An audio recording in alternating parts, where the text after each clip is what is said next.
What's going on, Aries? Welcome to my channel. It's Craft and Conjure with Aquarius Moon Tarot. We're about to jump into your energy. This goes out to Sun, Moon, and Rising, singles and couples, men and women. If you'd like to book a personal reading, please check the description box below and all that jazz will be there. Without further ado, let's see what the cards have for you.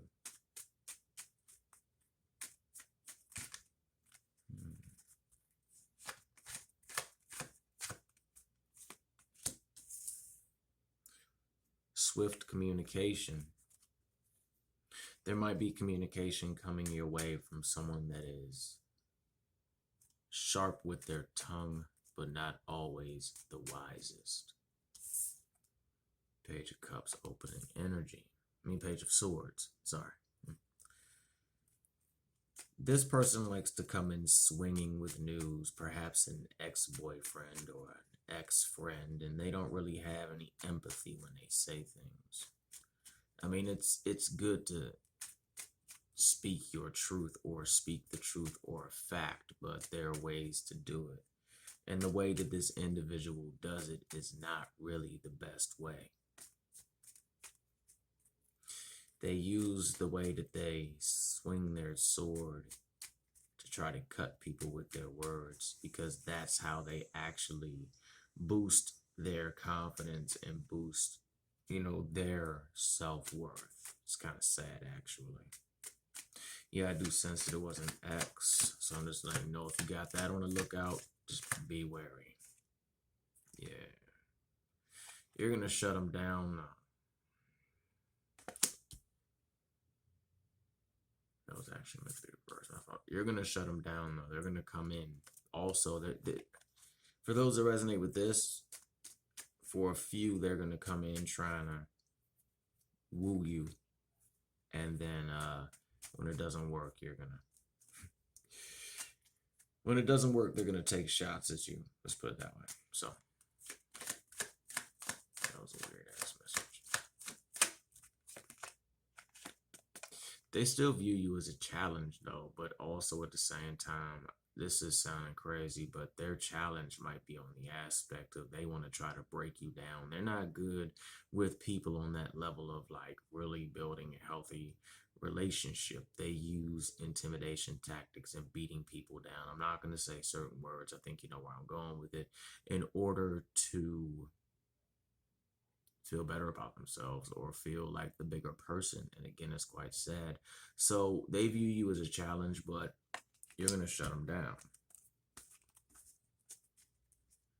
Whose ex is all up in my rating?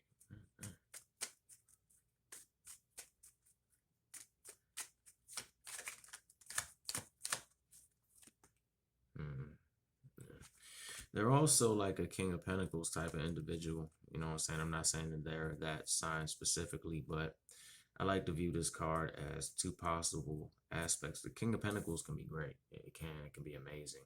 But when I just look at it this time, it's just, I'm picking up like this person is very vain. Very, think they the sugar honey iced tea of the world. And the whole world should bow before them. And again, you're going to shut them down. In the past, maybe their words might have gotten to you, so forth and so on. But now you're to the point in your life that you're just like, I don't have time for it. So no matter what they flossing with, no matter what they balling with, so forth and so on, you're focused on you. So you're going to shut them down. They're also deceptive.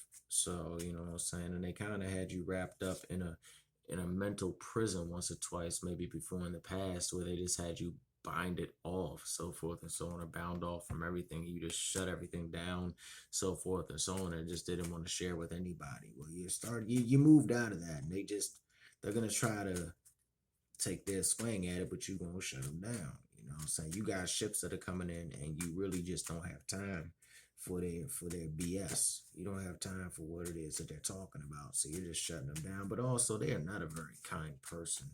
That's the energy I'm getting with that. They're not a very kind person, and they're not someone that you should let near you, because they like to get in people's heads and really, really, really mess things up. They really don't understand what the hell love is, period.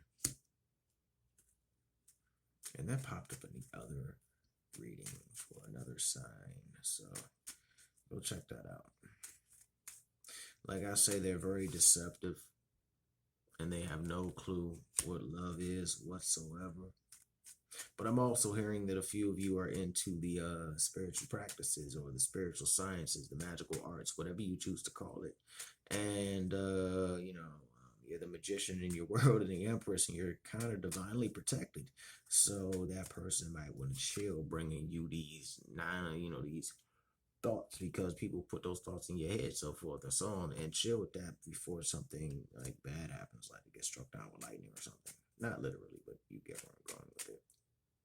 You just focus on bringing your ships in. You focus on building your world. Focus on what it is that you want to do, what it is that you want to see in your life, how you want to see your life flow, and how you want to progress as a spiritual practitioner, a spiritual soul, a witch, a pagan, a ceremonial magician. We're going down this road again. A Christian, whatever, so forth and so on. Just take time to build your world and don't let that individual back in your life. They might make you feel good occasionally, but they're very, very, very, I'm not going to say that word, but also I'm hearing that you got some choices on the horizon that you need to make. Certain things you might have to get rid of in your life because it doesn't serve you anymore, or certain things you just might have to say, you know what, screw it. But the choices that you make are going to benefit you regardless, because they're going to be choices geared towards your healing, towards your progression, towards everything that you want to do as a practitioner. So if I were you, I would just start to focus on those choices coming your way, because they're going to be good choices. A few of them might not feel like it at first, but they are. And they're going to require the hard work, so forth and so on. They're going to require hard work. And also, they're going to require healing. Wow, I never thought that would pop up. I was talking about this card earlier, so here you go. It's going to require that intimate, vulnerable, butt naked healing. The type of healing where the wind goes whoosh up your butt cheeks. Just saying. That's the type of healing, because she butt naked in this card. Oh, and a wish. You get a wish from it. For those that are wondering, make a wish, because this is a healing card to me. It always has been. It always will be. I know many might disagree, but it's a healing card. And the vulnerability is required when it comes to healing, because without vulnerability, without transparency, then you really can't let the wounds heal. That can suck sometimes, because healing can hurt more than anything. Healing can kind of hurt more than the pain itself. But with healing comes celebration, enlightenment, happiness, and joy. You just might have to look at things from a different angle. You might just have to say, well, this is something that I have to do to get better as a human being and an individual. And also healing helps you grow spiritually as well. I'm hearing that take care of yourself. Eat right. I'm not saying you can't enjoy your tasty treats, but drink some water. Eat right. Take care of your up here too. Take care of that. I went and did it, and it worked. I'm still doing it, but one day at a time. But yeah, your ships are gonna come in, because I've seen this card multiple times. You just have to have the patience, so forth and so on, and go forth and continue to just walk your path. Remember one thing, if you feel that you're stepping too far away from spirituality because you're working on yourself and healing, and that requires more of a mundane approach, that's not the case. You're not losing your spirituality. Just shift your perception, like we had in the Hanged Man, to view practicality as a form of spirituality. So you're feeling right now, you're feeling the chamomile tea and a blunt of weed over, Mandrake and et cetera, in the Psalms. There's nothing wrong with that. There's nothing wrong with just growing and evolving. That's what we do. We grow and evolve. And as your ships come in, they will come in. Focus on your well-being. And I mean that on all levels, spiritually as well. Do things that feed your soul, to feed your spiritual practices, so forth and so on. And I can promise you, with trial and error, of course, nothing comes easy. With trial and error and good days and bad days, but the end, you will get the Ten of Cups, the elusive Ten of Cups that people say isn't real. Interestingly enough, it is very real. The thing with the Ten of Cups is you have to constantly go through the cups. Look at it like that. You have to always go through the ace. It's like a filter system. You have to constantly work on keeping it going. And it might seem like, what's the point? But the more and more you do it, the easier and easier it is to keep your cups filled with that pure life force, joy, abundant waters. Okay? So that's why I'm going to leave it. Hopefully, this resonates with you in some way, shape, manner, or form. If so, please like, share, and subscribe and join the Craft and Conjure Aquarius Moon Tarot family. And make sure you hit the bell so you'll be notified when I upload a new video. Okay? Peace.